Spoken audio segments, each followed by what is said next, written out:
The stage is set, the rowers are ready. This is race day. Hello and welcome to the prestigious Brown Cup Regatta, a showdown, a rowdown along the Gorge waterway here in Victoria, British Columbia between UVic and UBC. My name is Paul Haysom. I'll be playing host for the next few hours, but I'm a broadcaster. I'm not a rower. Thankfully, I've got an incredible co-pilot to my right. Zoe Cruikshank is the pride of Powell River, a former UVic Vike, and a Brown Cup champion. Zoe, thanks for joining us on the show today. No problem. I'm super grateful to be here and, spill my knowledge about this race and how special it truly is. And it is special. I mean, it's one that gets circled on the calendar on both sides, correct? Yeah, and for athletes all over Canada, like there's high schoolers that, they're wanting to work up to university rowing, and this is truly the pinnacle of Canadian rowing at the end of every March, beginning of April. Everyone comes and watches either if they're in Victoria or from the live stream. I love it. And it is a grueling race, so let's take a look at the course today. 3.5K, and it all gets started along the Gorge waterway. So we start near Gorge Point Beach, near the Tillicum Narrows. Start with a 1,300-meter grind to the Selkirk Trestle, and it's important to get a good start, isn't it, Zoe? Yeah, I think a lot can kind of change as you come through that trestle. You really want to establish your position coming through there. From there, a 600-meter push to the Bay Street Bridge.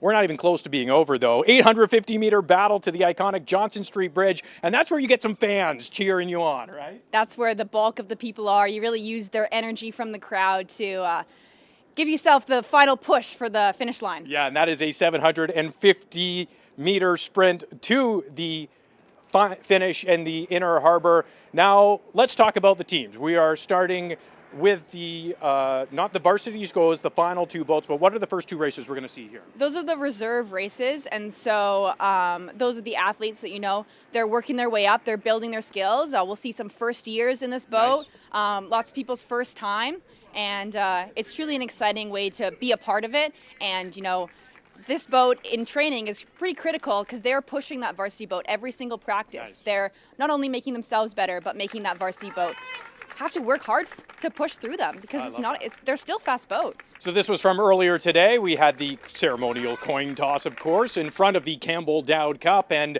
there is the coin toss, and it goes to UVic. So they get to choose the lane, correct, Zoe? The station, as we might call it. There's a Squamalt station and Victoria station. I believe Sasha and the Vikes crew chose the Victoria station. You can see them lining up there. All right, so let's hear from the captains. Thinking back to my first Brown Cup, it was really exciting and a really kind of new experience for me. I was lucky to grow up rowing on this course, so I'm familiar with it. But for these guys that are new, it's a big shock and a big change from the river back home. Definitely the twists and the turns. There's a lot of different turns throughout this race, and there's a lot of different currents throughout this race. So just being adaptable to what's going on and keeping internal while it's going on is probably the biggest part. The inlet is super narrow, super busy, lots of people on the water, lots of animals on the water. We hit a goose last year, so hopefully not this year, but for their sake. I'd say definitely a lot of the first half of the race is probably nerves with new surroundings and various turns, but I think once you get to halfway through it, you're hurting all the same. So it's electric. It's a really unique race in that the spectators can be so close. It's not something you get at a lot of races, and although 6-lane racing is loud, this is loud. This is different. It's really cool to have friends, family, people coming over from Vancouver to watch us and support us, and you feel like the rowing community really coming together over this race. I think just got to stay internal and worry what's going on inside their boat. I think heading outside of the boat is probably where things start to go wrong. So just keeping internal and keeping the blinders on is what we always say. The reserve race this year, it's going to be a clash of the titans.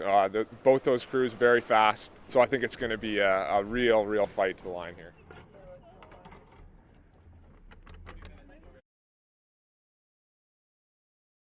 And we are underway here along the Gorge waterway. The start, 14 seconds in. Zoe, talk to me about what we're watching right now. So both crews are just absolutely giving it full gas right now, putting all the pressure to that foot plate. they're really focusing to keep the heads in the boat. You want to really stay together with your crew as you get off the line here and establish your place in the race. Yeah, and I want to talk about those nerves going into the race, because you want to stay warm, but you also got to prepare for a long race, because typically a race is not 3.5K, correct? No, that's definitely what all that winter training that they're putting in on the ergs, on the water, is building that that base to be able to perform over 3.5K. A full 1,500 meters longer than the normal 2K course. You can see UVic there establishing their rhythm there. Sasha's looking across. He's definitely calling seats off the UBC boat. Yeah, so let's take a look at these rosters here. And as a coxie, you told me that this is a coxswain race in a lot of ways, because the call is so important. Sasha Jansen-Rudin, the UVic Vikes coxswain. Edward Lalonde, the coxswain for UBC. What other names jump out to you? I mean, these you were mentioning, these are guys who are pushing the varsity crew as well. Yeah, they're out side by side every single day, right against that varsity crew.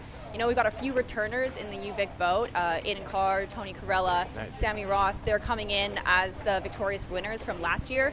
There's a few more in that boat, but we also have some youngsters up in bow seat, a freshman coming in this year, and he's looking to prove himself in this boat. Yeah, well, this is such an important race too, so you want to prove yourself in this race as well. I'm interested, how much are you paying attention to the boat that you're up against? As a coxswain, obviously you got to be focused on the stroke rate and your team, but how much are you paying attention to what the other boat is doing and make sure that you're not getting too far ahead?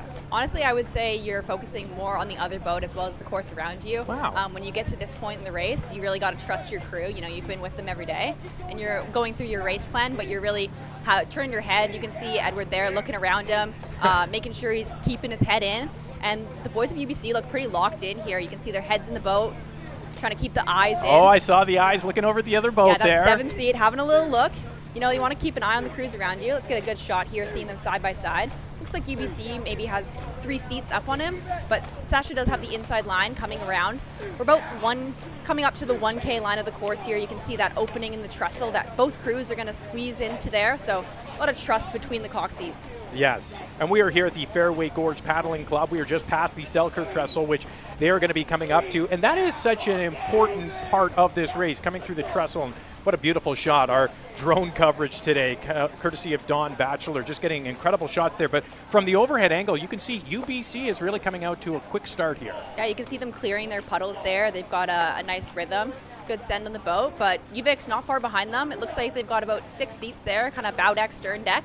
And so UBC is really pushing out in front, and UVic wants to stay in this race coming into that trestle, maintain that contact.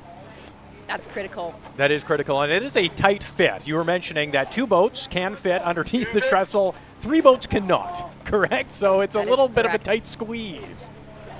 Yeah, you just heard a warning from the umpires there, warning the coxswains. Looks like nice tight puddles. Both crews have clean water. Okay. You want to make sure that you're not rowing in the other boat's puddles. Yeah, nice tight racing here. And it's a quintessential day in Victoria. The rain has held off. I'm going to knock on all the wood as we come under the Selkirk Trestle, which is made of wood, but a bit of wind out there. What are conditions like right now for racing? I would say, especially compared to last year, conditions are favorable. You can hear that trestle. Look at all the people up there cheering, giving these boys a little boost of energy as they come through here. That is look awesome. At them go. So what's that like as someone who's been through the race? What does that feel like? Because you're getting people cheer you on throughout the course of this 3.5K race. Yeah, it's something that's really different to a lot of typical racing. I'm just going to comment, good job by the UVic men here maintaining contact. They're still bow stern deck even as the UBC takes the inside line. Looks like they might have a bit of open water here from this angle. You know, coming up to that 5-minute mark in the race, really starting to hurt here, really starting to hurt. You can see the pain faces are on, but the heads are in. Good rhythm there. You can see Victor, Ethan keeping your head in. It is interesting to me, and I was we did a profile on Czech News earlier this week talking about just the pain that you endure throughout this race because it is such a long race. And one of the members of Team UVic said, after the first 5 minutes, the pain is the same, which is certainly something that after the initial pain, I'm out. So I'm surprised that these people just keep going, but that is a big part of it too. You have to kind of endure that pain, don't you? Yeah, absolutely. I'm just clocking rates here. I've got UVic at a 35 as well as UBC at a 35. Wow. You can see there's some space in between the boats there. UBC looks to have pulled about a half a length lead here. So this is a nice straight stretch here. Now this is where a normal race would be ending. This would be the final 500 meters, but they're just about to cross that halfway point. And we were taking a look at the splits right there. So 2.8 seconds behind is Team UVic. At what point do you start getting a little bit concerned that you're letting UBC get too far in front? I mean, obviously you want to do everything you can to keep working back, but it is a rowing race. Like, anything can happen. You never want to take your foot off the gas. And, you know, Sasha is just encouraging them, you know, keeping the pressure on the legs, keeping that send. It's critical as they come through these turns that they don't let the turns affect the balance of the boat. There's a warning for UBC there. They're trying to cut that corner in, driving an aggressive line. But you got to leave space on that golden line for both crews to fit through. And that is the umpire providing those warnings there. And the can see umpire's on the boat flag behind, correct? Yeah, you can see the white flag acknowledging UBC. You can see he's kind of pinched Sasha off there. But he'll have to take this corner a little bit wide to ensure he's respecting that golden line. That golden line, indeed. Now talk about this turn, because this is unique. Normally rowing races are a straight shot, but we're taking a pretty decent turn here after the Bay Street Bridge. Yeah, this one's a turn to port side, so both crews are really going to work to try to keep the balance. You can see UVic's trying to gain some seats there as They're come taking through. more of a straighter line here, aren't they? They are taking a straighter line. As you take these turns from a coxswain's perspective, you want to be careful not to overcorrect, Right. turn too far, because then you have to turn back. Every time you're touching the rudder, you are slowing the boat down. So you want to turn as middle, be on the steering as little as possible. See the UBC there. They're sending it along. Looking like they're hurting, but looking like they're in control. Do you get into a bit of a rhythm? And obviously as a coxswain, that's what you're trying to build, is that rhythm for your crew. But what is that rhythm like, and how do you make sure that you stay there and kind of act more like a diesel engine that just keeps going and stays that same rhythm? I think that's something that just comes from working in your crew. You know, every day you want to be practicing at that race intensity so that you can perform when it comes to race day. See those UVic, that middle four, the engine room. You can see Sammy and Mike right in the middle, absolutely ripping on it. Love to see it. Oh, yeah. But the UBC taking the lead here. This turn does turn to favor that Esquimalt side. So Edward's looking to steer his line right through the middle of that Johnson Street Bridge. You can see the crowds forming there. And we can see the splits after the Bay Street Bridge. The lead is now at 6.2 seconds. UVic's really going to have to pick it up as we have the iconic Johnson Street Bridge now inside. Yeah, absolutely. I think UBC definitely took a little bit of a push there. Once you get out in front, you can kind of see that boat behind you, and sometimes it works to be out in front. You can see that boat. You can push a little harder, but you can hear the crowds there from Johnson Street Bridge. And how much does that help as far as getting that final push in? I would say that it's a critical part of this race because, you know, everyone's hurting so much right now. Both of these crews have performed Trial 8s, which is a race between and internally in the crews where varsity and JV boats come together. But the race for Trial 8 stops at Johnson Street Bridge. So after that, it's new territory. UBC looks to have expanded their lead here. Yeah, looks to be about 2.5 lengths. But, you know, the race is not over till it's over. Looking to really set that rhythm. Looks like they're still clearing the puddles there. UVic looking to keep on the legs here. You can't give up in a race like this. No, you certainly cannot. You can see it on the faces of the racers. They are definitely laboring, but we are down now to the final stretch underneath the Johnson Street Bridge. It is 750 meters, and it is an all-out sprint. Yeah, absolutely. You know, it's an all-out sprint. You can see UVic starting to take the rate up there. Let's Sasha's go. called his finish lift, as we like to call it. But you really want to make sure that you're not rushing, not missing any water. You want to make sure you're still performing effective strokes as you finish lift to keep that boat speed moving as fast as possible. And you can notice a change in the water. Of course, it's not too windy, so it's not too choppy, but that actually has to play a role as well, mustn't it? Especially as you start to get tired, you need to keep it simple. Make sure you're still catching cleanly, keeping that blade work clean. Both crews look to have nice tight blade work here, not susceptible to any crabs. And here it is, the final push, the final 750 meters as the Parliament buildings come into sight there, the BC legislature. Yes, what a race this is. And it looks to me like UBC has a strong enough lead to hold on here, Zoe. I would say so, but we'll have to see as it comes to the line. You can see Edwards probably about to start his turn around the Harbour Air Terminal. There it is. You can see that first finish line buoy. Looks like quite an aggressive turn, so hopefully he'll leave enough space to leave clean water for UVic. But yeah, UVic, you can see they're giving everything they can. Same with the UBC, everything they can to finish this race strong and come out on top. You know, those UBC men, I think there's 2 or 3 of them that were there last year that did not. We're on the wrong side of the coin this time, and they've been training all year to come out on the right side. And that is a pretty substantial turn to finish as we go by the Harbour Air flight. What a beautiful shot that is coming down towards the BC legislature. And it looked relatively close. It looked like UVic had picked up a few strokes at the very least as we come down. It's getting quite tight down the end, but I believe UBC might have this one, Zoe. Yeah, both crews look to have really good rhythm as they come It's a push here finish. from UVic. It is a push. Yeah, excellent rhythm, just great rowing as we come into the end of this race. That's hard to do. 11 minutes into a race, you are hurting, your legs are burning, your lungs are burning, and both crews are giving it their all as they come across the line. There it is. And there it is. Look at that excitement. Okay. Pure elation, and you can see these guys are pumped up. What is that feeling like as someone who's won one of these races? How does that feel?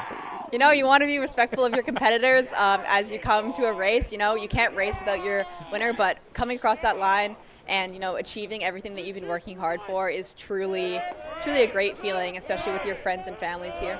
I think as you're pushing through is that entire race, it's emotion, pure emotion coming out at the end, and pretty much elation that you're wrapping up as well. That's a heck of a race. Walk me through where UBC won this race, because it seemed like they got a good jump right off the top. Yeah, I think they definitely took it right off the beginning. I think that was, like we talked about when we were talking about the map, you want to come in that, but UVic with quite a push at the end. That was an incredible push, like 2.3 seconds behind. So they had them in striking distance. Yeah, closed over 4 seconds there in that final stretch. So, I think that Johnson Street Bridge really fired everybody up, and we'll look to see what happens in the next races. We'll clock one win for the Esquimalt side and keep track of which line is, which station is doing better today. You know, last year went 2 for 2.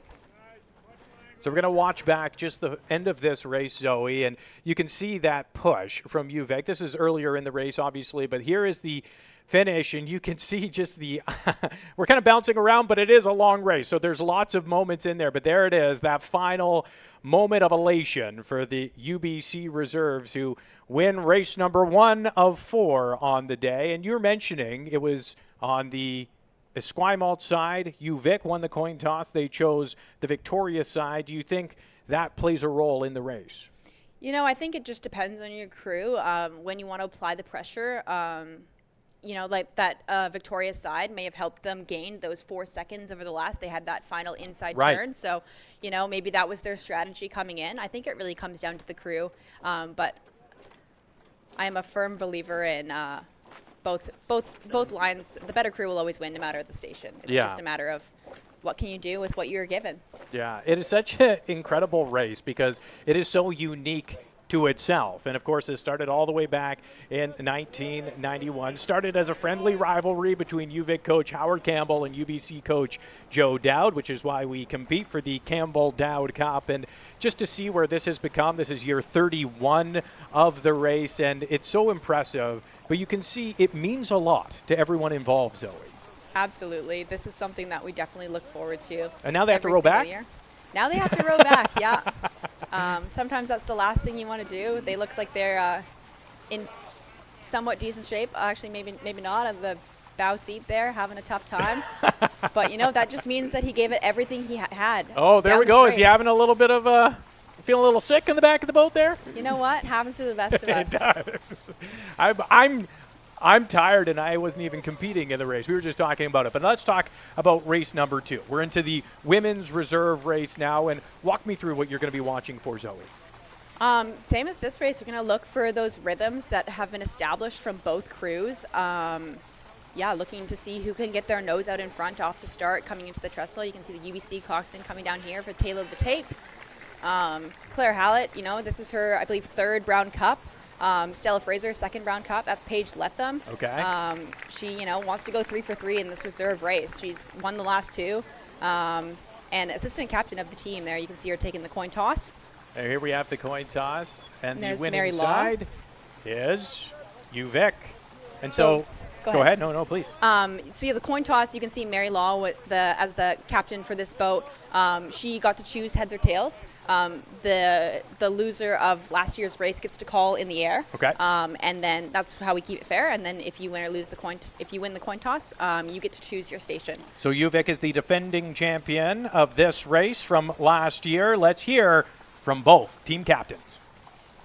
There's a lot of differences between Brown Cup and just a typical like head-to-head 2-kilometer race. I mean, like the standard distance for rowing is 2 kilometers, and you just get a straight shot down the course. And you usually have more than one other boat against you. So a race like Brown Cup is pretty personal, I'd say. Any race that's one-on-one, like it's you and one other opponent, and that's kind of all that you're looking to beat for your entire season. You just have your mind on one other boat. And when it comes down to it, there is a winner and there is a loser. There is no second place. There is no silver medal for this race. There's win and feel amazing, and lose and be absolutely gutted. But that's kind of the joy of this kind of race and like what makes it so exciting.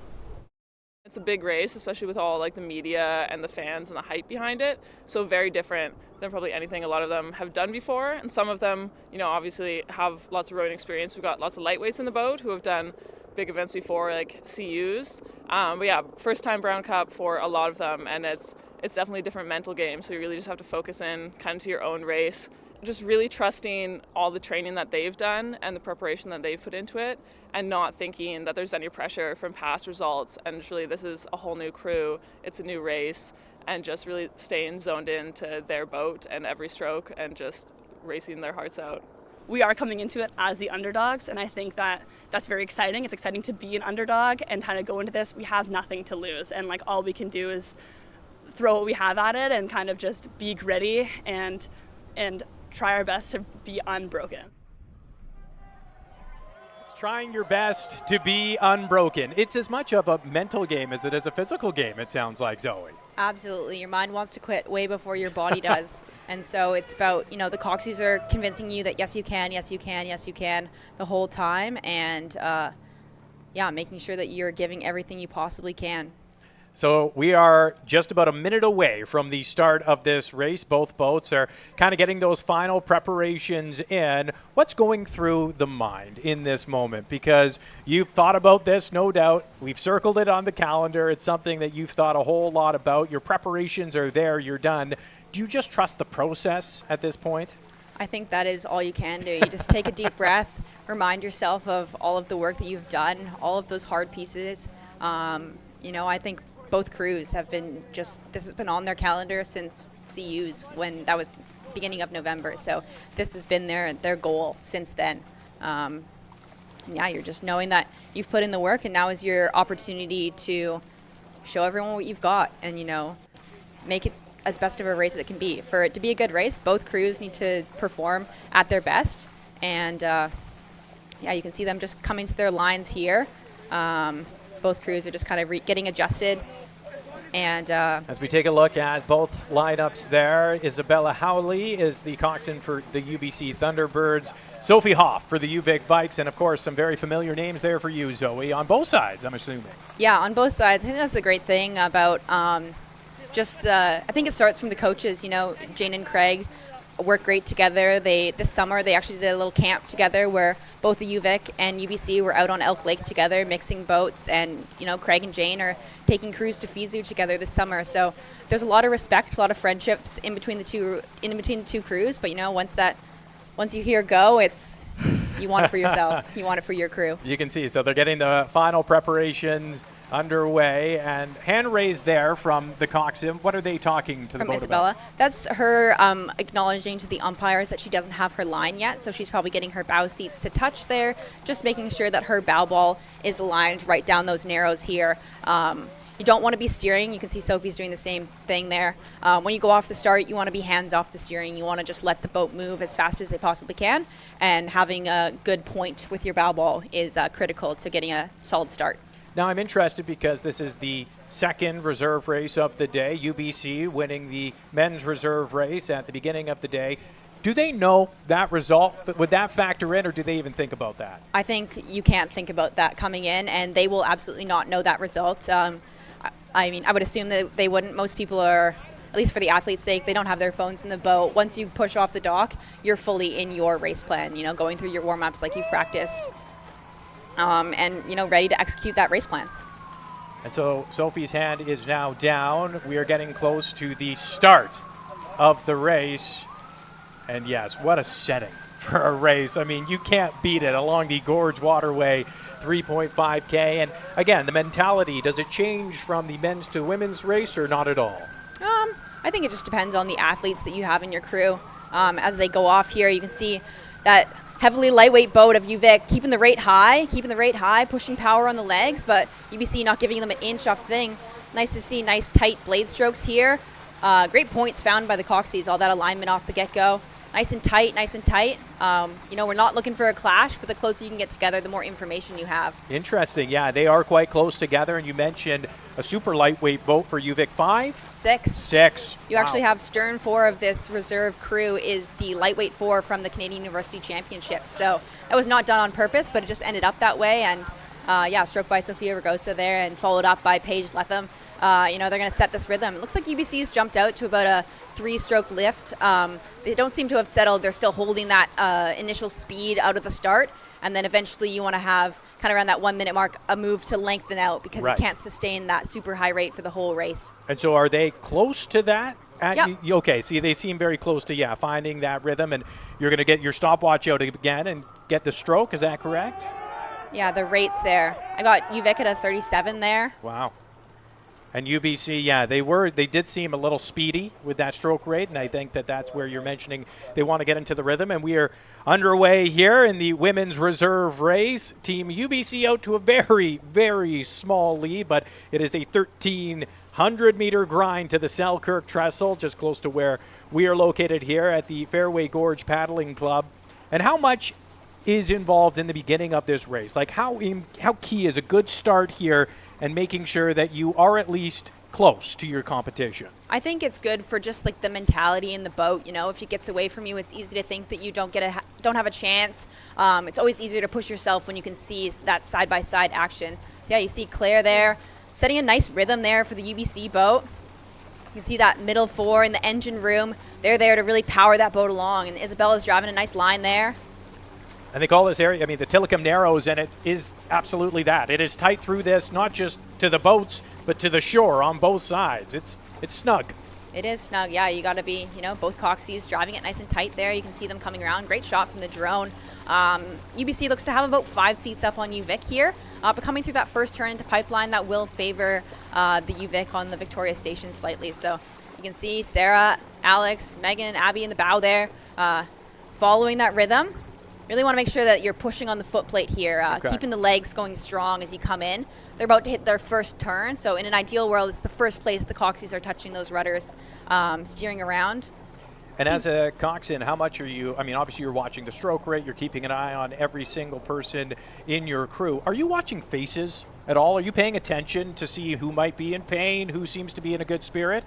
Sometimes. If I'm being completely honest, not really. Yeah. You got to trust that they've got a strong head on them and they're going to push themselves, and you're really in charge of the boat as a whole, and you got to trust your athletes that they're doing everything that they can. Obviously, you're encouraging them, but you can really only see that stroke seat's face, and every once in a while you make a little eye contact with them, give them a little nod, and I see.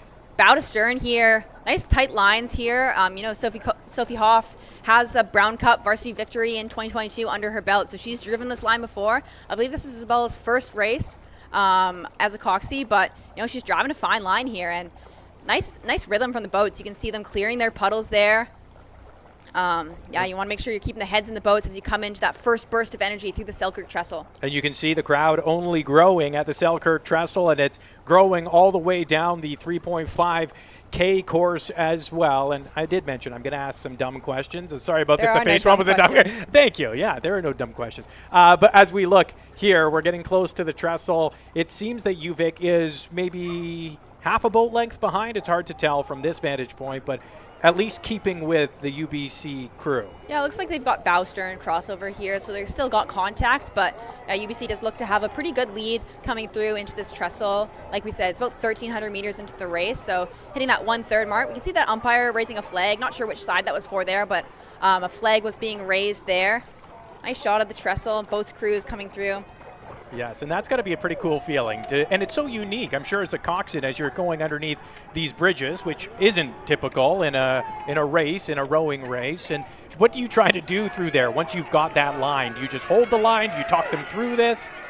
Yeah, you want to talk them through this. You want to keep them calm coming through there. There's a tendency to, as you get excited, kind of lift it into the arms. You can hear the crowd cheering from out here. Looks like about a quarter of a length out for UBC here, but you want to just keep on the legs. There was a little bit of crossover with the puddles coming into the trestle there. I'm not sure whose crew the umpire was warning there, but it looked like UVic was in some puddles. So they're back in clean water now, which is nice. Nice to have clean water to make sure you're establishing that rhythm. And they're powering through. They're just past the Selkirk trestle, coming in front of us here at the Fairway Gorge Paddling Club. You can see the splits time. 3.7 seconds ahead, Team UBC. At what point do you get concerned? Are you wanting to make sure that you're getting them within striking distance if you're UVic? Yeah, you want to make sure you're not letting them get away and not saving anything for the end. Like in this dual racing, if you let somebody get away from you, they're going to take that and run with it. So you want to make sure that you're really going on the gas. You can see Sophie there encouraging them along. Sophia's setting that rhythm, and you just got to make sure you got the girls in front of you back as you battle through this piece. Both crews look to have a good line coming into Bay Street Bridge. As we mentioned, that is the crossover point. So crossover point between that 2K mark where it's into that uncharted territory from what's normally happening in the race here. Nice clearing of the puddles here. You can see Sophia's just about clear of her own bow seats puddles there. Yeah, you see this UBC crew. They're looking in the control here. Got some veterans in this boat, but some people's first times. And, that's an exciting race to be your first time in this environment, side by side, racing with the colors of your school on your chest. And that's something you don't want to take for granted. Yeah, this is more than just bragging rights on the line. As you mentioned, this is such an important race for both schools, but it's something that a lot of young rowers will watch growing up and want to be a part of. Absolutely, absolutely. Yeah, I remember hearing from Sophia when she first joined the team that, she was watching us going by. I'm lucky enough to coach at Brentwood College School. And, cool. There are girls watching the live stream right now, looking up to these girls, looking up to these women in these boats, Racing University. UBC looks to have grown the lead a little bit. It'll be interesting to see the splits as they come through. You can see turning the line there around the Bay Street. She's checking, being respectful of the golden line. I love to see that from the Coxie's point of view. You really don't want to infringe. You want to have as fair of a race as possible as you go through this course. Right, and UVic has a bit more of an opportunity to take a bit of a straighter line here, less of a turn. And you take a look at the splits, you're right. UBC has grown the lead to 7.5 seconds. But UVic seems to be digging here, and you want to almost take a couple of, if you're going to make that final push, make a push now so you bring them in and then make that final push after you pass the Johnson Street Bridge. Yeah, absolutely. You want to be digging in here, like you'd mentioned from the interviews before. After that 5 minutes mark, it all kind of hurts the same. So it's mental. It's mental. You see Sophie's getting as much as she possibly can out of this crew here. And, they're making sure that their blades are nice and tight to the water. Got a good backsplash there. They're not missing any water. You want to make sure that when your blade's in the water, you're really doing the work. But UBC looks to have a pretty sizable lead here as they come through. You can see there's that big barge there that you're waiting until you can turn around to line yourself up through Johnson Street. As we are coming just past the 8-minute mark here, Paul Haysom, I'm your host, Zoe Cruikshank alongside. She is the expert. She's the voice that we are all wanting to hear and listen to. And we're coming down now. We're starting to get the Johnson Street Bridge in sight. That turn. This is a big turn, and this is probably the biggest turn of the race, Zoe, or close to? Close to, I would definitely say, coming into Johnson Street. It's pretty critical. You don't want to overturn this turn here. But yeah, you can see the pain faces on the middle four there. They're hurting. They're pushing. They're giving everything they can. They want to crawl their way back up to the UBC boat. But as you can see there, nice clean blade work by the UBC crew as they come in. Hopefully they've got a good strong point there. You can see Claire just tapping it along, taking a big breath. Got to make sure you're breathing through these races, right? Processing that lactic acid as best as you possibly can. This is what they've been training for. Yes, and breathing, but how much does confidence play a role? If you have that lead, you think, okay, we're in good shape here, and at UVic, if you're one of the members of the crew, you can't see the UBC boat, you don't know how close they are. How much are you communicating that with your crew as well as a coxswain? That is definitely, if you're behind as a coxswain, that is your role to let you know that that crew hasn't gotten away from you. They're Are you cheating it a little bit too? You're a couple lengths. You're half a length. Maybe that depends on the coxswain, what you're gonna tell the crew, what is gonna get them going. But yeah, if you are out in front, you can see that crew behind you. It really gives you the motivation to kind of push out, keep going. But it is rowing. It's never over until it's over. So you got to keep on it. Coming into Johnson Street here, this is where you really want to establish that rhythm. Yes. If you don't have the rhythm, you don't got much going for you. UBC doing a really nice job staying long here. Like to see the rhythm and length on the UVic here. Don't let them get flustered. Don't let yourself get in your head. Yeah, as we come underneath the Johnson Street Bridge here, the iconic Johnson Street Bridge, you can see that crowd is getting quite sizable. Yeah, and it will only continue to grow. All right, coming down the final stretch there, UBC seems to have a sizable lead here. How big is this push going to be for UVic? I mean, they got to go now. They got to use every ounce from that crowd. You can see that. So that line's a little bit, they got to make that turn, and here it is. Yeah, I saw a little acknowledgement from the UBC Coxie there. So that could be her acknowledging the umpire as she moves out of the way, because you can't cut that line too closely.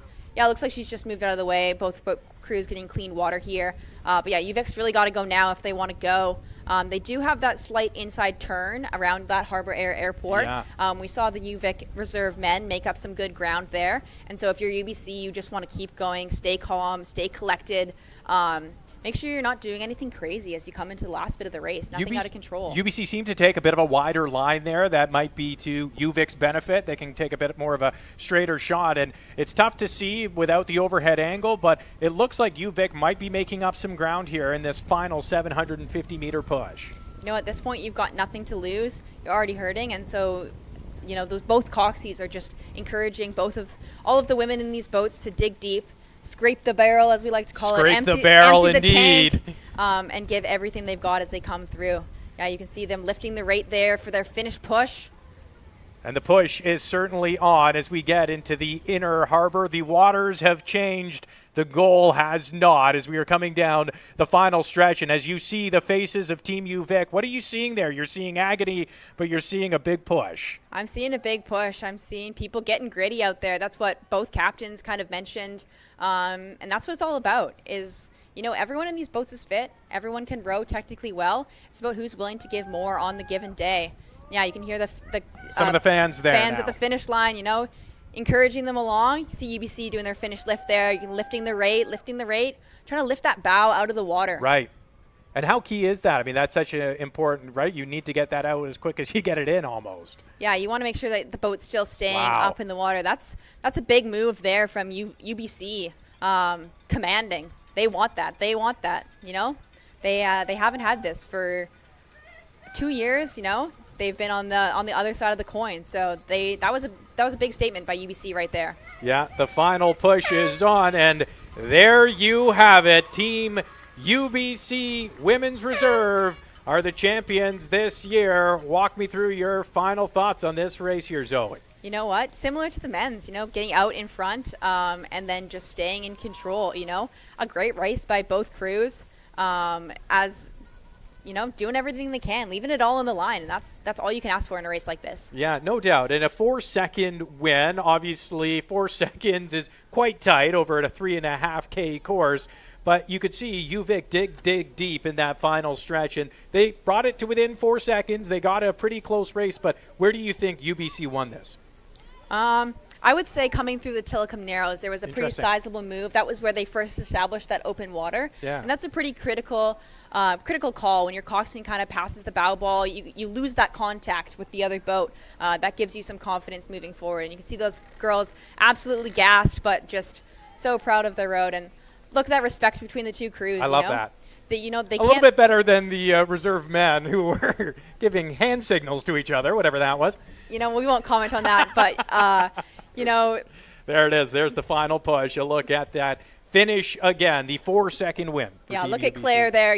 She's been on the other side of that twice, and this has been in her mind, I'm sure, for years, wanting to be on the other side of that. So, great race by both crews. Congrats to UBC, and yeah. we'll look forward to the varsity races, see if we can change the tides. Yeah, okay, so 2 races in. Anything that jumped out to you, Zoe? Anything about the course, about the lanes? Because that is 2 wins on that Esquimalt side. Yeah, not anything out of the ordinary. I think it looks like the water is quite nice, especially compared to last year. You know, a lot of these girls were used to that coming into the Inner Harbour and just having a brutal cross headwind. So having nice water just gives you the confidence to keep that boat set. You don't have to do anything different or have any other worries. All you're worried about is giving your all in the race. All right. Well, Zoe Cruikshank, you have been a wealth of knowledge. Thank you so much for joining us today and sharing your expertise during the race. Yeah, no problem. I'm happy to be here, and happy to be here on this special day between awesome. UBC and UVic. It's just such a great event that everyone looks forward to. Family, alumni, athletes, the novices, the freshmen on the team that are coming into this culture on both sides. I know the UBC captain, I believe it was Aiden, was mentioning people coming over from Vancouver to support their teammates, support their friends, and the support is very evident here all through the race course, which is different than normal. Well, if you're counting at home, it is 2-0 for UBC right now. We'll see if UVic can battle back in the varsity races. Much more from the Brown Cup Regatta ahead. Okay, everybody, let's have a good show.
Welcome back to special coverage of the 31st Annual Brown Cup Regatta, a grueling 3.5K race down the Gorge Waterway, and it all ends up in the Inner Harbour of beautiful Victoria, British Columbia. Now, during our first 2 races, which UBC won both of, the men's and women's reserve races, we heard a lot about the umpire, even a few references to hitting a bird in years past. we've got a special interview with the umpire right now. Let's have a listen.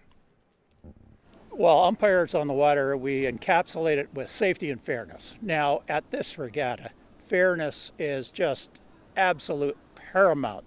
The slightest infraction will be jumped on by the opposition as an absolute disaster and the umpires failing to do their jobs. So we make sure we do our jobs perfectly. We've had lots of cooperation. Barges don't move, tugs don't move while the race is on. We obviously have to get the crews past obstacles at their turns. Yes, Canada geese come out on the course, and they usually escape unharmed. No problem there. One of the big things that happened last year was Harbour Air came in, and the umpire was poised to stop the whole race. It is nerve-wracking to watch two crews side by side with blades 2 feet apart, knowing that that is okay as long as they hold an absolute straight line. It keeps the adrenaline running. It does. Umpires are a great group of people. I love the camaraderie. There's always an attempt to become more and more professional, to do things exactly right. The athletes deserve it.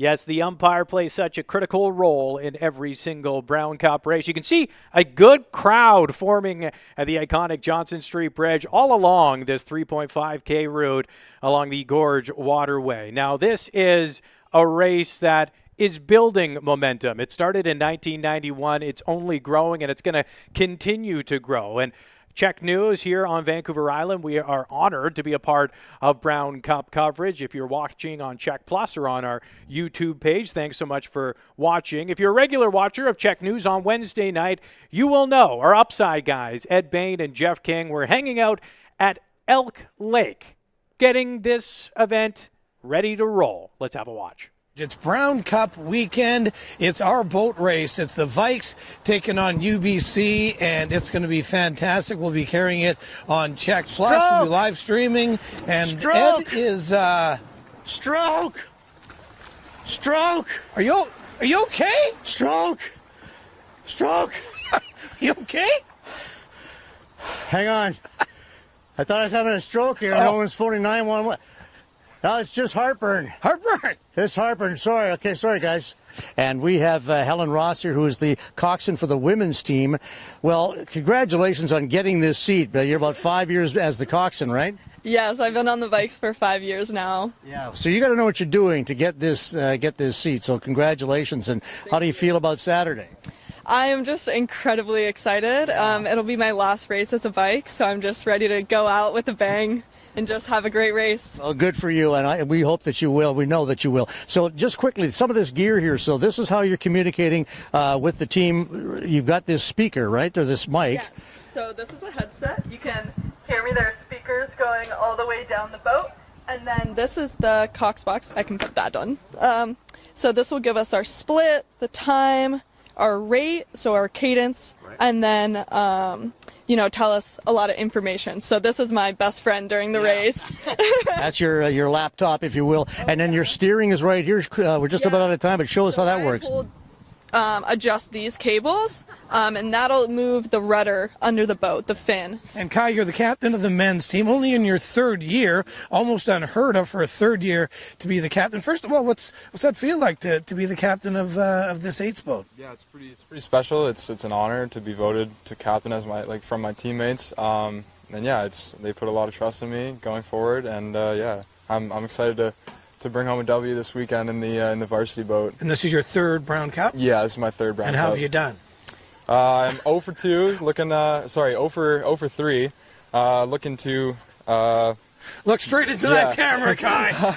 Looking to take a dub, looking to bring home a win this weekend, yeah. It's definitely our turn, and our social media committee has been driving some serious hype, so go look at the Vikes men's Instagram. Our team has been doing really good this year, so...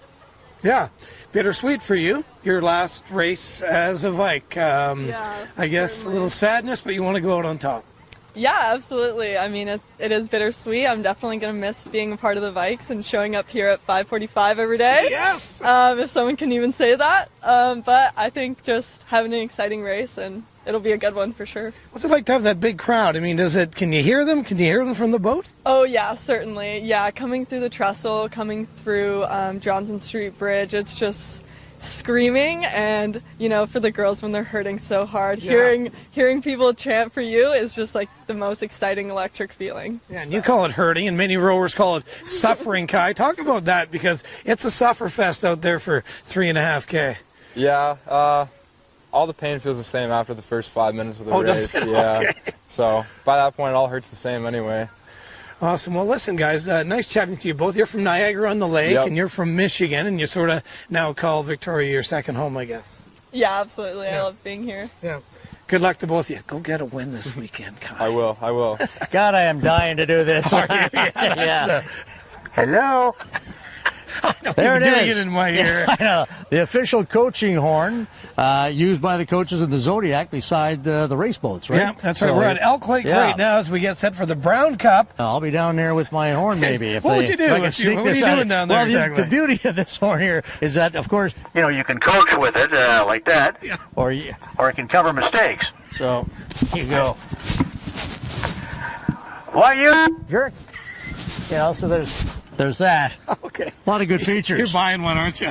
Yeah. You're getting one. Yeah. Nick, how about you? You've done it a few times now. Tell me how excited you are for Saturday. Yeah, well, this will be my last race of my career, so really? I'm pretty excited. This will be my third time racing Brown Cup, so we haven't won it yet, but I have a good feeling this year. So what, 3 times and no wins? No wins, no. Okay, so this is the year. So you're on the mic. Yeah. Tell me sort of how that works for a coxswain and what you're saying to the crew as you go along during a race. Yeah, I kind of put it in the same way of like a composer of an orchestra. You kind of conduct the way that the boat's moving and the tactics, and then in the same way it's like a quarterback where you call the plays and you call the moves and get ready for the turns on the course and talk everybody through it. It's pretty grueling for the athletes pulling on the oars, and you kind of get to hang out and call the race, and you've got to kind of motivate them all the way through. So I was mentioning 2K, usually for nationals, that sort of thing, 3.5K. I always, when I've talked to rowers, they say it's a suffer fest when you're in the boat. Would you say that's true? Yeah, definitely. It's also a lot more of a mental game, too, which is that side-by-side racing and not in a straight course. Right. So it's a lot of calling moves off of the other boat and kind of being adaptable to the race plan. So definitely a different mental game and physical game as well with that extra 1.5 kilometers. There's such a rivalry between UVic and UBC, and we trained for it for so long. So finally getting that one opportunity to race down the gorge, the one race, it means a lot, and there's a lot behind it and a lot of heart that goes into it. That was coverage from earlier this week on The Upside on Czech News. As mentioned, we are so proud to be a part of the Brown Cup, the 31st Brown Cup here along the Gorge Waterway in beautiful Victoria, British Columbia. Thank you again to Zoe Crookshank. She was along for the first 2 races, and now we have another special guest joining us.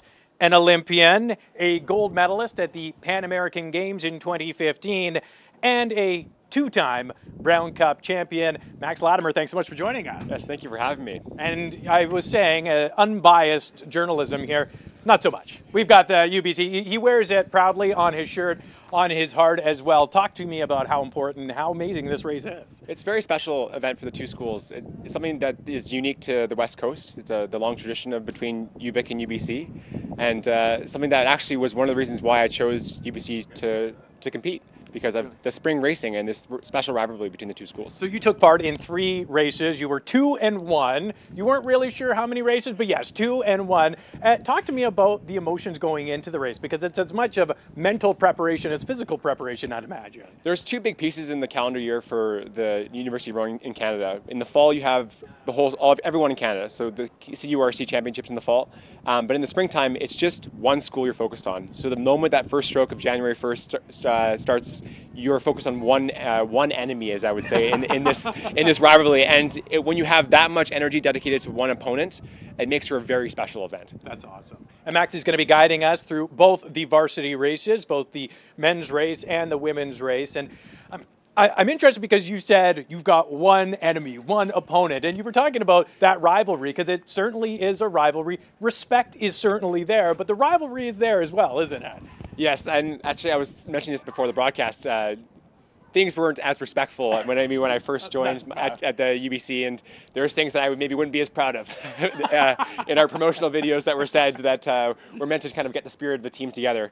But it's pretty incredible the way that these two schools have performed in their two rowing programs, both against each other and within Canada. They were top 2 8s in the country in both the men's and women's side, and the admiration for each other is pretty incredible. I don't know if you saw at the end of that women's race, but just the respect, the clapping for each other. I mean, the men could have, I will have to ask some of the there were some hand signals there. We don't know what they were, but either way, I mean, it shows that this is such an important race for so many different people. And actually, just a few moments ago, we didn't capture it on camera, but the UBC, the team came, and the varsity team was waiting for them here at the dock to give them a big round of applause and congratulations. The UVic team also waiting for their team as well, the reserves. It's special because you spend the whole springtime training as one big team. And so you have 16 plus athletes within the different boats all training together. And so it's the collective group that pushes forward to produce the top varsity 8. And then it's those that are in the JV boat that are always pushing to try and get into the varsity boat, which makes a competitive environment in each school that prepares each crew to take on UVic and UBC against each other. Looking at some great shots there. And yes, that's exactly where it all played out with the team, the reserve team arriving and the varsity team saying, well done, but on both sides, because as you mentioned, there's so much respect level there. I got to talk about a personal note because anyone who follows Max on Instagram will see that you maybe got down on one knee recently. Talk to me about that. Yes, I got engaged to my partner. Congratulations. Madison Maley.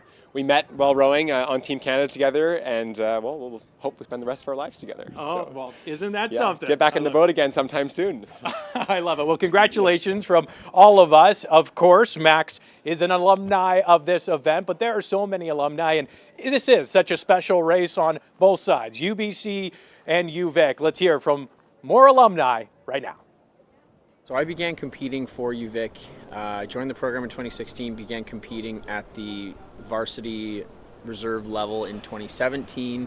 And this event, when it first began, 30-something years ago now at this point, you hear all these different stories about how it started and how it was just like two coaches, one from UVic, one UBC, who just decided one day they should like throw a race together and see how competitive that can get to help their crews get ready for national championships in the fall.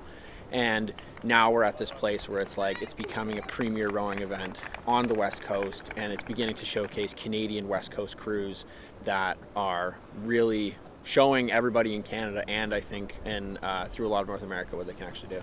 Being an athlete and getting to finish in the Inner Harbour here in Victoria, I think is an experience that, well, not a lot of athletes in many programs ever get. And like you're right in downtown right in front of the Empress, finishing right in front of Parliament, right down by the docks. Like people who are sitting on their yachts and people on the float plane docks getting ready for flying, going somewhere, have no clue what's really going on. So it's sweet to try to get the name out there about Brown Cup and this duel between UVic and UBC and to showcase what rowing is doing in this part of the Lower Mainland and on Vancouver Island. When you get to do events like this that become now, I think, a marquee event where it puts a lot of pressure on the athletes to perform and want to do well, and on the schools as well to support it, and it just turns the whole event into much more of a spectacle, and it becomes the next level up of just like, oh, I'm going to a rowing regatta. It's like I raced in Brown Cup and I either won the trophy or I lost the trophy, and it's just one of those things that a number of athletes will experience victory and defeat, and the athletes themselves get, I would say, an experience of a lifetime getting to do something like this where it's like, again, like, you know, how many other sports get to like basically slow down a airport and slow down marine traffic and cause havoc for the Harbour Authority for a full 24 hours leading into an event like this. From having raced it, and to anyone out there who is wanting to go to a university or a school where they can really, you know, create a good opportunity for themselves, you don't get much more storied history than you do between our two programs. And the thrill of being able to do something like this race, barring winning or losing, is just an unreal experience, and it's something I will never forget. I will never forget my wins, and I'll never forget my losses. Like, it's just one of those things that, as a young up and coming athlete, or as a young individual who's growing and wanting to figure out who they are, there's nothing like putting your heart and brain and body to the test of trying to make a Brown Cup boat. Okay, everybody, let's have a good show.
The stage is set. The rowers are ready. This is race day. Hello and welcome to the 31st Brown Cup Regatta. A showdown, a throwdown, a rowdown, the Gorge Waterway in beautiful Victoria, British Columbia. My name is Paul Haysom. I am one of your hosts. My co-pilot today is Max Latimer, a Canadian Olympian, a Pan American gold medalist from 2015, and a former member of Team UBC, where he won 2 prestigious Brown Cups. Max, how are you feeling about race day here? Well, it's been a great morning so far for the UBC team. Yes. So that's 2-0 thus quite far, exciting. Max. I've been really encouraged by just strong racing all the way through to the finish line. That's like no crews giving in at any point in the race. It seems to me like the start of the race is key. Both UBC, the varsity, or not the varsity, sorry, both UBC teams who won at the beginning, both reserve teams, got out to a hot start, and that seems quite key. Absolutely. The best thing about this whole event is it's dual racing. So just 2 crews down the water. It's you versus them, and it allows for different types of eights rowing than most other rowing events. So let's take a look at this grueling 3.5K race. As we mentioned, it is along the Gorge Waterway. We start at Gorge Point Beach near Tillicum Narrows. Those narrows, they make your way 1,300 meter a grind to the Selkirk Trestle, a 600 meter push from there to the Bay Street Bridge. We have split times at the Bay Street Bridge this year, so it helps understand who is leading and by how much. But we're not over just yet. Another 850 meter battle to the iconic Johnson Street Bridge, where more fans are filing in, and then it's an all-out 750 meter sprint to the finish line. What are some key spots along that line, Max, that you're watching for? Well, you mentioned the foot of the Tillicum Narrows. The water there can be quite tricky, and something that the crews need to be prepared for. They would have prepared for through the practice rows yesterday and this morning. And I know that UVic does come out here for an event before Brown Cup to really practice handling the water in the start gates. We've got men's varsity on deck, and of course, it all starts with the walkout this morning. What do you remember about this when you did this, Max? This has got to feel pretty cool. It's an honor to be a part of the team and to really have this showcase of the lineups and to square off with your opponents, head face to face, showing the respect to each other, but also try not to show too much emotion. Yeah, so looking your competition eye to eye as you're about to go head to head, and of course the coin flip as well. And this is pretty key as well because you get to choose the line, correct? Absolutely, and there are disadvantages and advantages to both sides of the course, and each cruise would have had. Oh, little pull on the handshake there. Yeah. Little Donald Trump-esque with that handshake. I'm sure that was discussed with his teammates beforehand. Give him a little tug. I noticed they have added a mat to below the coin toss. In my last Brown Cup, we did the coin toss, and the coin fell through the cracks of the docks here at the Gorge Rowing Club. Each year we just get better and better, man. And I believe they tried to get the light to show down. Oh no, it must be heads down there. It must be tails. All right, so let's hear from both team captains of the varsity men. When I'm getting to the start line, I take a lot of confidence in, our warm-up and, thinking back to all the prep we've done. And so when I'm sitting at the start line, all I'm thinking about is that first stroke and what it's going to feel like, what I'm going to do. Keeping it really, really simple, trying not to get too out of my head. I think it all comes down to who's the better technical boat. We're both powerhouse boats, like there's no question about it. But I think at the end of the day, it's who's going to crack under pressure and whose technique is going to fall short in the long run. We spend a lot of time kind of looking at the course and making our race plan. But I think from a rower standpoint, having lots of trust in the coxswain that like coxswain Oscar, he's going to make the right calls and he's going to give us the best line, give us the best advantages, and just sticking to the plan, not trying to do anything extra on race day. We haven't been successful in this race in the last couple of years, so we're definitely looking to bring home a win this weekend, especially with the amount of graduating athletes we have in the boat. We have, I believe, 5: Nick, Connor, Jesse, and Matt. They're all graduating, so they're all looking to end on a bang here at Brown Cup. Well, it's obviously something to be proud of. We've put in a lot of effort for those wins, but this one's no different. We're not treating this like any race just because we've won the last couple of years. I think we're gonna go out hard, and we're gonna try and take this one as well. That is what we are racing for as we go to the start line for the men's varsity race, UBC versus UVic. And what's the emotions going through these guys right ahead of the big race here, Max? Definitely the nerves would be building ahead of race time, but this is something that the athletes practice, they train for. They work together, and as a member of the crew, you're listening to the voice of the coxswain. Right. So the coxswain is guiding you, of course, during the race, but even ahead of the race, just to kind of get into that mental focus and that mindset? Absolutely. And there's also would be a voice of the crew, someone within the boat that's going to help rally the crew behind them. Probably these two captains that we just met are going to say that little couple of words to each of their crewmates to be able to say, hey, we're ready to go. Yeah, we are ready to go indeed. And just ahead of the race, it looks like they're lining up for that. Oh, they're just kind of jockeying there to make sure that no one's getting the inside edge, so to speak. But let's take a look at both of these roster. Coxswain for the UVic Vice, Nicholas Murray Copland. The coxswain for the UBC Thunderbirds, Oscar Wostenholm. What other names jump out to you? Because I'm sure there's a lot of familiar names there for you there, Max. Absolutely. There's a number of these athletes have competed with Team Canada in addition to their roles within UVic and UBC. I know that Emerson Crick was successful this past under-23 Worlds in the lightweight men's quad where he won a bronze. That was a really successful summer for him. I know Julian Black as well has raced in the Maple Leaf, so we're lucky to have such great athletes at these two schools. And Kai Bartel there for the UVic Vikes. He was a member of the Upside there. You may have seen it earlier in our broadcast. Jeff King dubbed him the Captain Kai for Team UVic. And you were asking me about the all-time record, Max, and it is 2010 in the men's varsity race in favor of UVic. And then you said, yeah, they had some pretty good teams back in the day, because they did, right? They did, absolutely. And I was speaking back to that rivalry that existed in the past, and I think that was part of why there was some bad blood in the water, as you could say.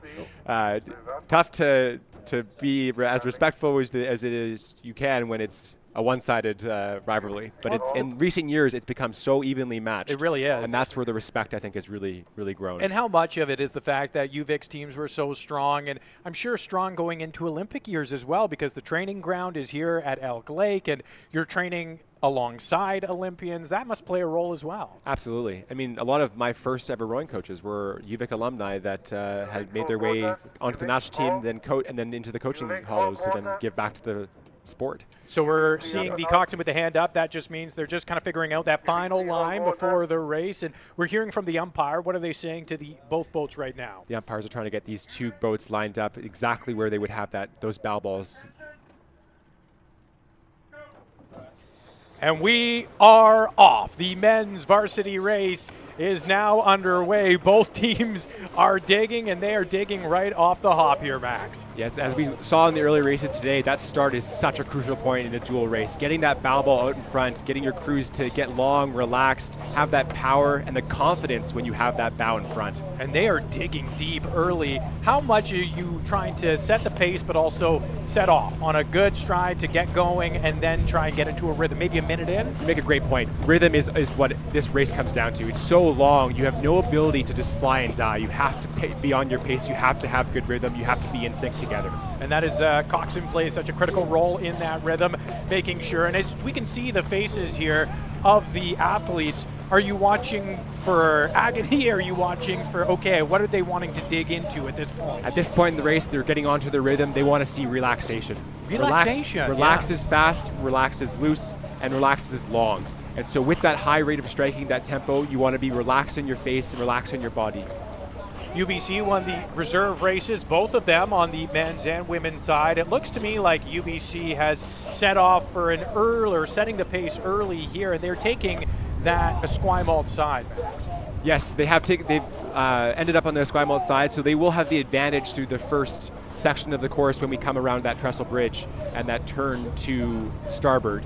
Yes, and that is that's a key turn right off the bat. It's a 1,300-meter grind right off the bat here to that Selkirk trestle, and we are situated just in front of the Selkirk trestle at the Fairway Gorge Paddling Club. Thank you for having us. Thank you for having us indoors this year. I'm told it got a little chilly a few years past, but as they make that first 1,300-meter grind, they are trying to establish dominance, and UBC seems to have gotten up to a pretty good start again, Matt. Yeah, they had a great start there, very clean, great rhythm, and a high rate of striking. Both crews are in that high 30s rate of striking, so, but not looking short at all, rowing with big, long strokes, powerful strokes. And do you build up to those powerful strokes throughout the first minute, or do you try and get to it right away as fast as you can? Those first 6-7 strokes are just complete full power, full press, and you get the rate to that maximal 45 strokes a minute likely out of that start. And then it's past that first minute point where you really start to lengthen out and find your rhythm. Both crews look to have found their rhythm, but UBC quite lucky to have had such a great start today. Yeah, really, as we just come through the Tillicum Narrows, as you mentioned, one of the key points to this 3.5-kilometer race. We are 2.5 minutes in. UBC is leading the way, but this race ain't over yet by any stretch. As the Selkirk trestle comes into sight here, do you set up monuments and markers throughout the race that, okay, what do we want to be thinking and getting to at this point? Absolutely. And it's all about the race plan. Like, these athletes would be able to close their eyes and visualize that race plan. They're likely that's something they would have done ahead of time. The coxswain calling them through, those special words that the crew uses to bring the team together on different points of the race. Once you get out of the narrows there, you know that your next big marker is going to be crossing under that bridge, feeling the energy of the crew around you, or the crowds around you on the trestle bridge, and that noise of the oars going under the bridge too. And you can see the crowd is only growing at the Selkirk trestle bridge. Look at that. It started with a handful, and yes, I'm sure more people are watching and saying, I got to get down there. This is pretty cool. A shout out to Don Batchelor, who's working the drone right now. What a great shot. Yeah. He's getting, it really provides some context as to not just the distance, but the stroke rate as well. Absolutely. I mean, the production value, we're so lucky to have this going. As an alumni who's very proud and likes to just support the rowing events beyond just supporting UBC, it's fantastic that anywhere you are in the country, any rowing fan in the world really could be tuning in to watch this iconic race. We hope they're tuning in far and wide, and you can hear them cheering there on the Selkirk trestle. Team UBC going underneath. Team UVic not too far behind, but the lead seems to be growing, and UVic's got to be careful. They don't want this race to get away from them. It's a tough one. In dual racing, it's just you versus, it's two crews against each other. There's only one opponent you're worrying about. And so at this point, UBC, all 8 athletes would be able to clearly see UVic in their stern. they'd still be focused internally on their boat. One comment I'll make, though, is the Coxies have done a fantastic job for the beginning parts of this race of just holding to that golden line. Establishing the line and really sticking to it, right? Absolutely. You would have seen there the UBC crew would be probably pushing the very edge of that line, trying to put their puddles onto the UVic bow, but the UVic Coxie has done a fantastic job of trying to give his crew the most clean water possible. And that's our first split at that Selkirk trestle, 10.7 seconds. That's a pretty sizable lead despite 3,500 meter course.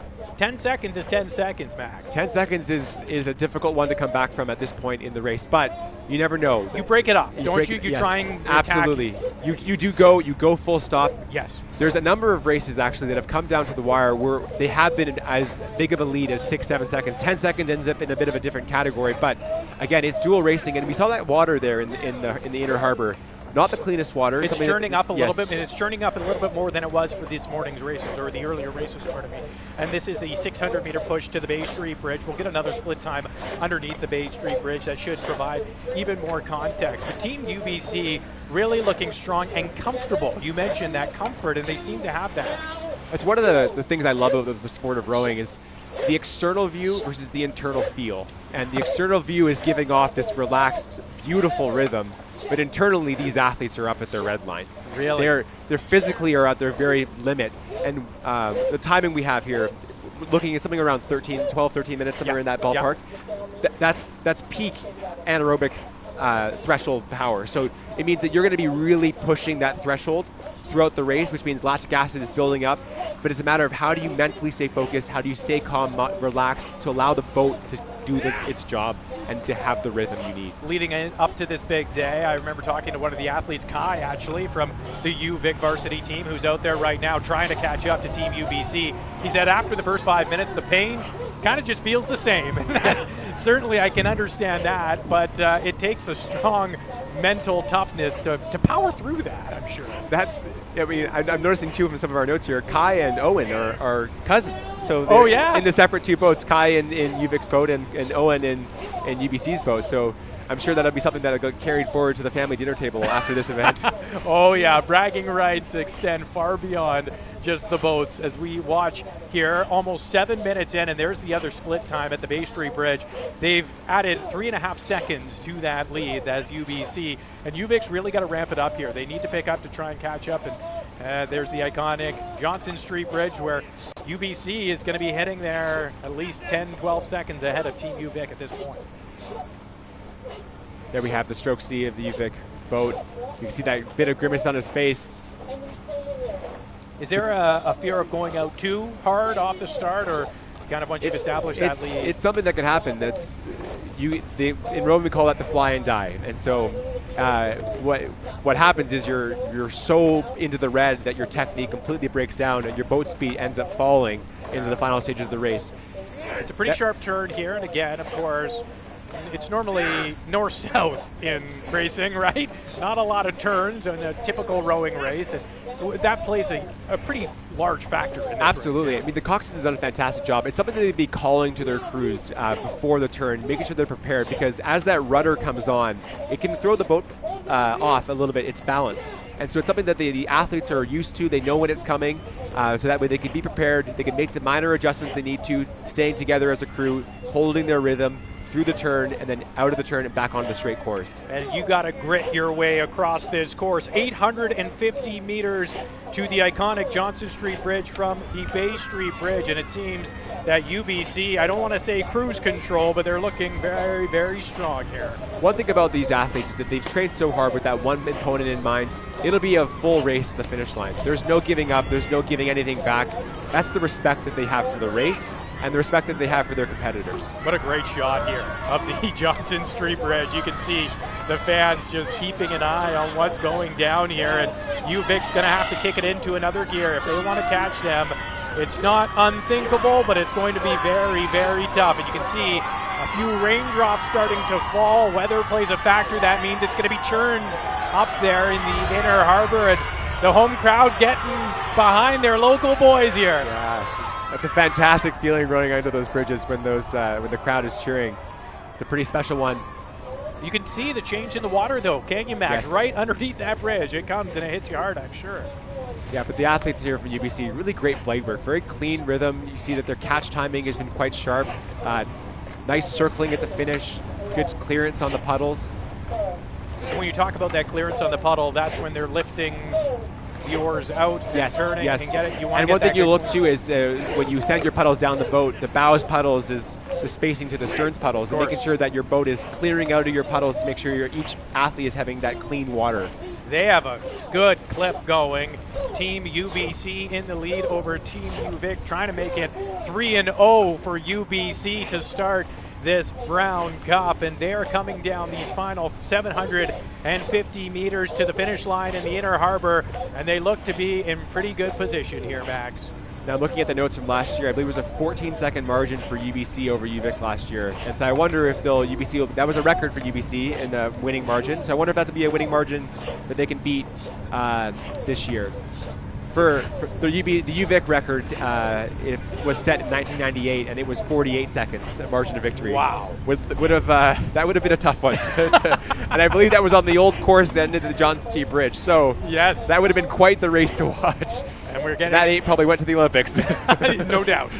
No doubt. Yeah, and actually I saw Kevin Light out there earlier today. Yeah. Kevin Light, of course, member of the Canadian 8s team that won a gold medal. And Team UBC seeming to be in cruise control here. And I believe they are going to be this year's champions of the men's varsity race. And no give back here. You can see these athletes pushing full right through to the end of the course. A little bit of lift in the line. There they go. Brown Cup champions. And what is that feeling like? As someone who's gone through that, Max, what is that feeling like? Well, lots of throwing water in the air. Yeah. It's quite a special one because it's a big emotional event, and when you've invested so much energy in training, focusing on that one event, and to come out on the winning side, it would be just a pure elation for these athletes here from UBC. And just, you've got to be completely drained. I mean, that is 11 and a half minutes of just pure pedal to the ground. Absolutely. But one thing is that a win will do is alleviate all pain that you have. The moment the race ends, when you win, the motion takes over, and almost that pain just dissipates. Yeah, I'm sure they can, paddle. They don't need a ferry to get home. They can paddle all the way back to UBC at this rate, and what a race it was. You can see 18 and a half is the final result, 18.2 rather, and that is such a strong distance. That's the biggest margin we've seen thus far, Max. Yeah, fantastic rowing from UBC, and good on you, Vic, to push right through to the end of the line. It's a tough one to do when you're down by that kind of margin, but you respect the sport, you respect the training, and you want to make sure you push all the way to the end. And this is another look at that finish from Team UBC. The varsity men, they've circled it on the calendar, and now they've punched their victory as well. And you can see respect by both boats as well. There was that elation, but also that respect. That's so important, isn't it? I think a couple hand signals out of the stroke seat there, Julian Black. I think he put the binoculars up, so we'll have to see if. I must have missed that. Interesting. Now, that was a move that was first coined by Eric Murray from the Kiwi pair from the London Olympics when they won by about an 8 second margin of the Olympics, and so they put their binoculars up. So, oh boy, yeah, oh boy. Okay, well, the rivalry is certainly still there, and I think that's why we're all here. But that was a pretty incredible race down an iconic finishing stretch of the Gorge Waterway. But there you have it. The record now 20-11. So the UBC men's varsity team chipping away at that all-time record. They are the 2024 Brown Cup champions on the men's side, but we've got one more race to go, Max, and that is the women's varsity, Team UBC against Team UVic. And what we saw from the first race, what are you going to be watching for this time around? I think we'll have to focus on that start. We just saw that the margin was set when we get to the athletes here, but the margin was set quite early by UBC, and so we'll want to make sure that these crews are coming onto that start. That's such a crucial point in these dual races. Yeah, tail of the tape. I had a quick chat with both women on both sides of Team UBC and Team UVic. They are excited, they are thrilled, and they want to make sure that they make their mark. And there is the, of course, coin toss going to UBC, I believe, yeah. I believe so, yes. And I know that they selected the Esquimalt side. So they selected the Esquimalt side, so all UBC boats are going to be on that side for this race. And we are getting ready for the final race here at the Brown Cup, but let's hear from both team captains from the women's varsity side. This crew is really unique. We have a lot of power, especially in the middle of the boat. It's a pretty cool crew to be a part of, but I think for us sitting at the start line, it's bridling all of that and calming down before the start of the race. When you first sit next to that other crew side by side and you're tapping it up and aligning, it can be really nerve-wracking while you're kind of eyeing up your competition for the first time and sitting there. So I think for us, it'll just be taking a deep breath, letting go of those nerves and thinking about the race ahead. I think the big thing for us is really just keeping our energy in the boat and staying focused into our crew. So blinders on, just focus into the girl in front of us. And something we've really built throughout training for Brown Cup is building the trust in our boat. And we joke about it, call it like Big T. So just having that trust that everyone in the crew is there to race and there to do everything we can, and just that we're all working together. I think we have a really solid crew. We've had some exciting racing and pieces going into it. So just executing what we know how to do on the water, and I think we'll have a solid race. Coming in as the underdog is a pretty cool place to be, especially this year. We've been putting in a lot of good training and really gelling quite well as a crew, and we raced them in the fall at the Canadian University Rowing Championships and lost by, I think, 3 seconds. So we've been putting in the work for those 3 seconds over the past few months, so it's exciting. Exciting indeed as we go to the start line of the final race of the day, the women's varsity. And Max, you were saying this was a very tight race last year, and we can expect the same.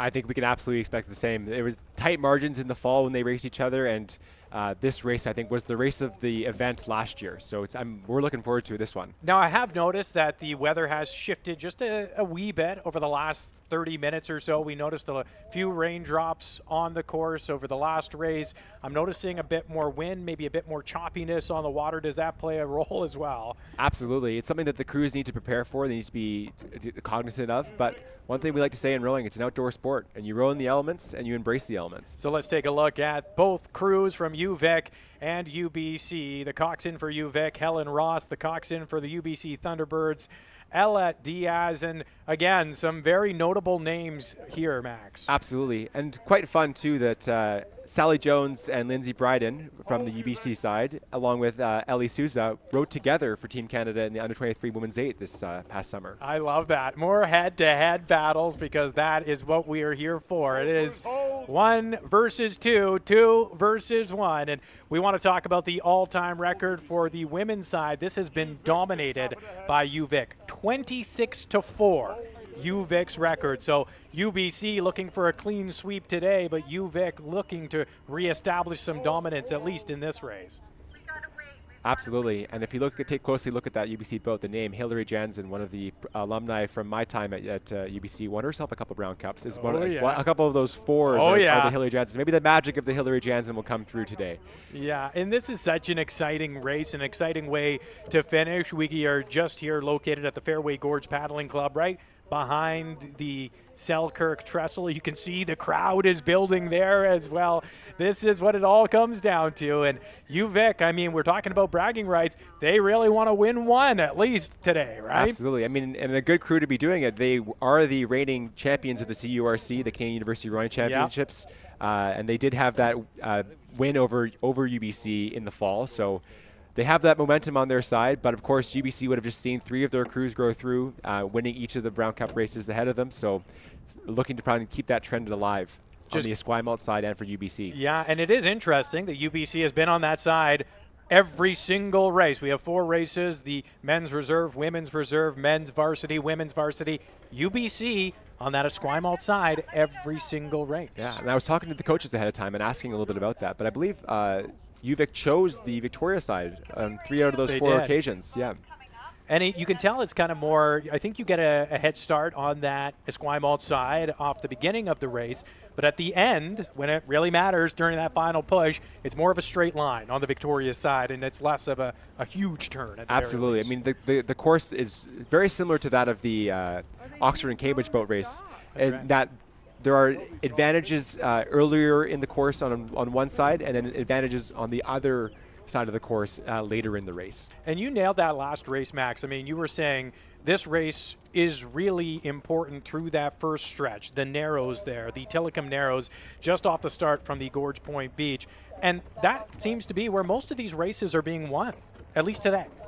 Absolutely. You make that big push through that kind of narrow inlet, and then you know that coming around that trestle bridge, when the crews will swing to starboard. If you've got a lead there and you can make a big push through the trestle bridge and that's turned to starboard, you can take a sizable advantage. And you saw that the crews that were up today, they made their decisive moves into that bridge and then out of it. Well, you mentioned, I mean, it is such a physical battle, no doubt, but it's also that mental battle. And just to have the lead and to say, okay, we're in the lead, we can establish this lead. You have eyes on the boat that is behind you, as opposed to if you're trailing a race, you're relying on your coxswain to be your eyes and your ears in that case. Absolutely. And at that point, it becomes really all about trusting your crewmates, trusting the coxswain, knowing that if you keep the pressure on and you're able to get momentum back, you actually put that crew in the lead in a very vulnerable position.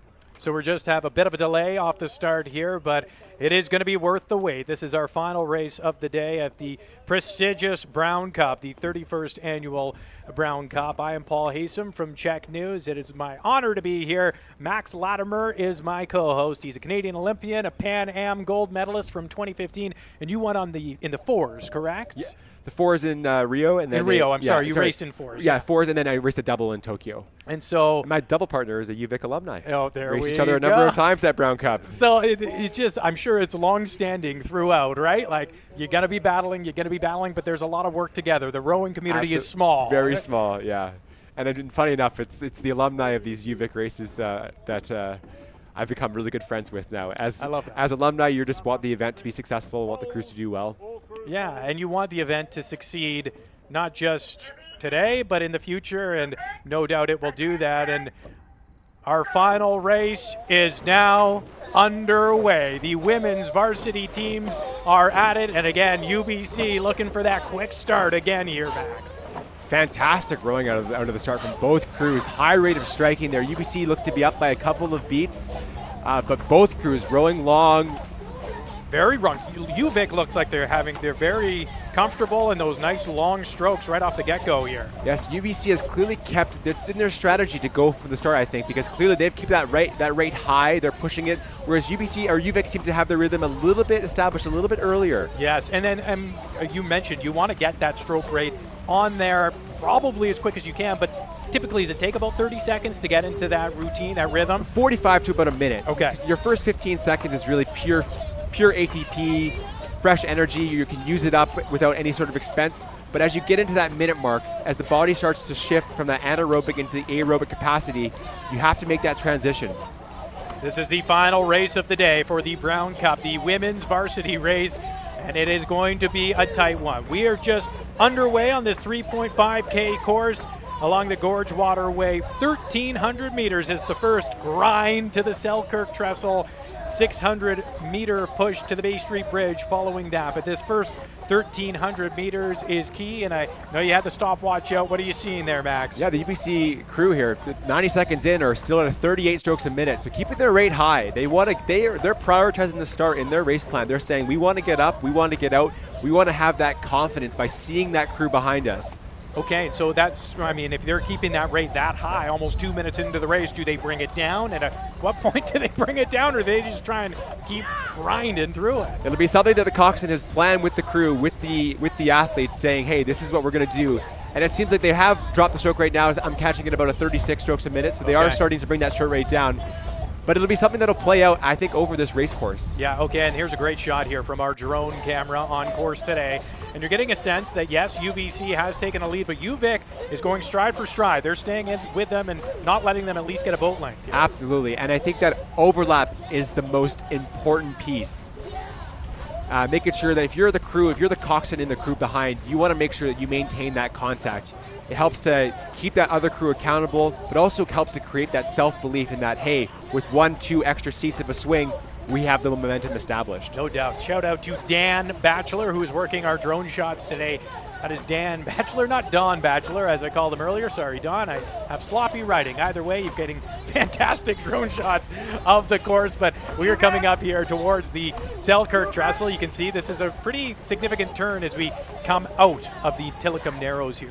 Yes, turn to port side. So again, we talk about that UVic has chosen to take the Esquimalt side, and so they have this little advantage of a turn here to the port side towards the UVic crews, in which they are going to get that 1 to 2 seats back because of the corner, but then the advantage is going to swing in the direction of UBC as we head to the Trestle Bridge and that turn to starboard. Yeah, and you can see on the faces of both boats, they're grinding, but UVic is not letting UBC come away. This is the closest bout we have seen thus far today, and we will have split times both at the Selkirk Trestle and at the Bay Street Bridge, but it seems that UVic is going stroke for stroke, and UBC has just a small lead at this point.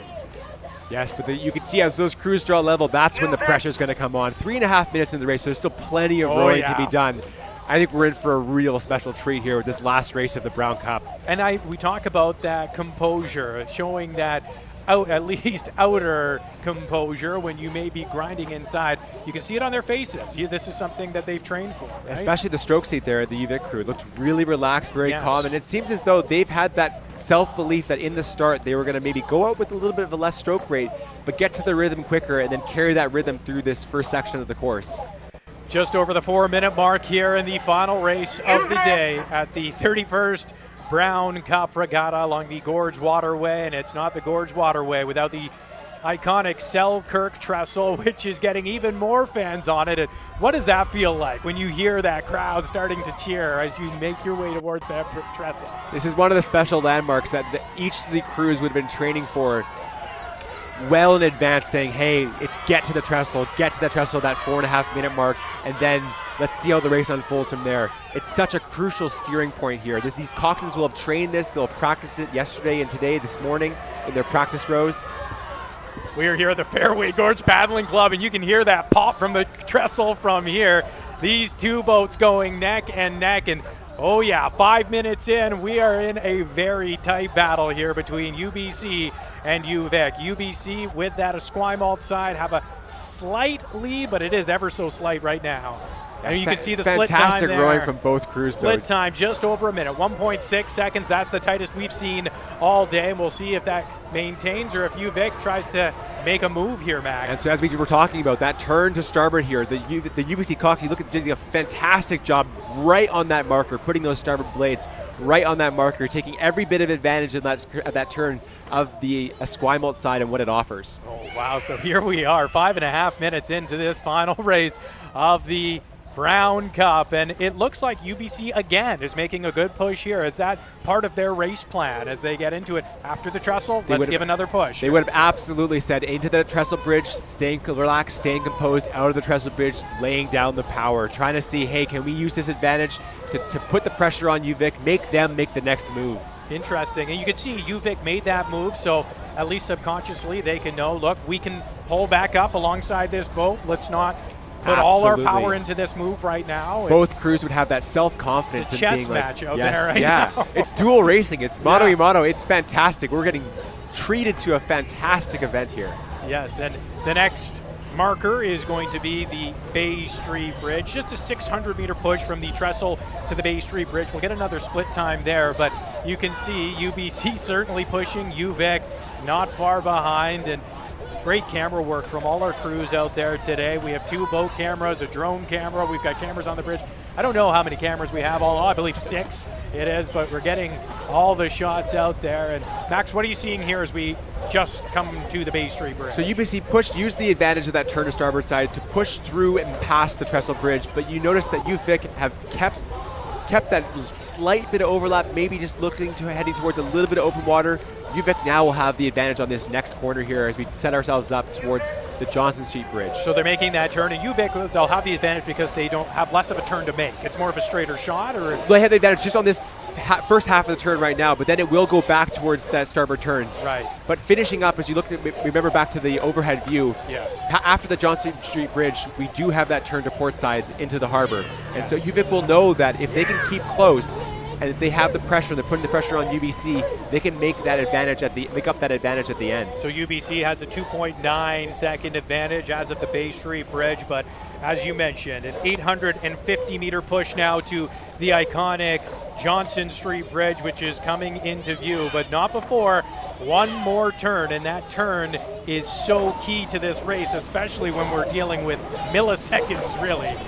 I love that. It's a 2 second margin, which is the same, or there it is, 4 second margin as at the Bay Street Bridge. Yeah. Sorry, and this race was finished in a 2 second margin. And if I'm correct, we had a really tight margin at the Bay Street and Johnson Street Bridge. So this UVic crew those who were in the race last year would know that they could come back from being down. They understand how to battle and push through the second half. So the UBC crew will have known too, hey, we've trained our whole spring knowing that this strong UVic crew that beat us in the fall, we have to put the pressure on them and keep the pressure on them to the finish line. We are 8.5 minutes into this race, and it is turning into a fantastic finish to the Brown Cup here. You can see it on the faces of the rowers on both boats. This is a grind, but breathing becomes such an important part of what you're doing right now. That one part of the rowing stroke at the finish is when you have that big exhale. You'll see some of these athletes, I think I noticed in the 2C of the UVic boat, just those cheeks puff up as they exhale, the big exhales.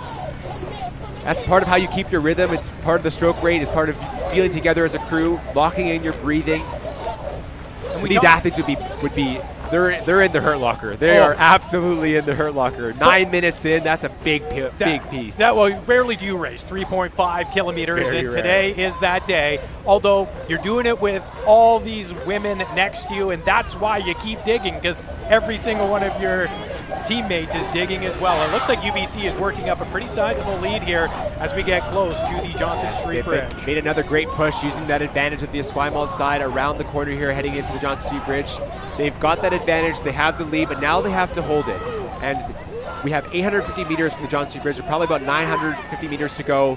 They know that that's still plenty of rowing to be had, and they have to stay clean in that rougher water that we have in the Inner Harbour. Yes, and it is rougher, and it's changing a little bit. It seems like it's kind of stayed relatively stable. The rain is held off for the most part, but it's time now for UVic to try and rein in UBC. They have the lead here.